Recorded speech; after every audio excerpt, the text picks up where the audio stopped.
जेजूच्या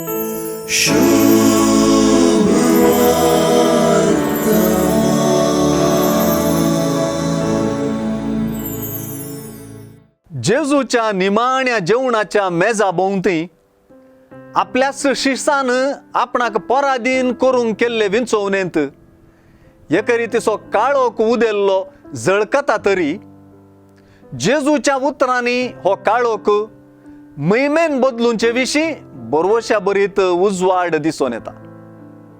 येदोळूस सुवार्थेकारान संवसारांत आसलेल्या आपल्यांचो ताणें मोग केल्लो पूण आतां संपूर्ण तरान तांचो मोग कर्ण दाखयलो म्हणल्या उतरांनी जेजून शिसांचे पायदूंचे करणेक प्रस्तावन दिल्ले आमी जाणाव.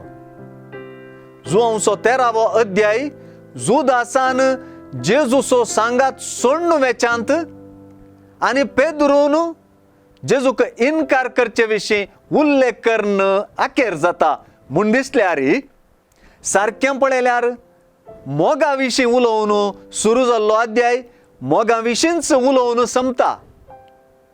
देखून निमाण्या जेवणार जेजून मोगाचो एक नवो उपादेश दिवचे मुखांत्र आपूण पराधीन जाताना ताच्या पाटलावदारांक तो मोगाधीन करता म्हणयेत.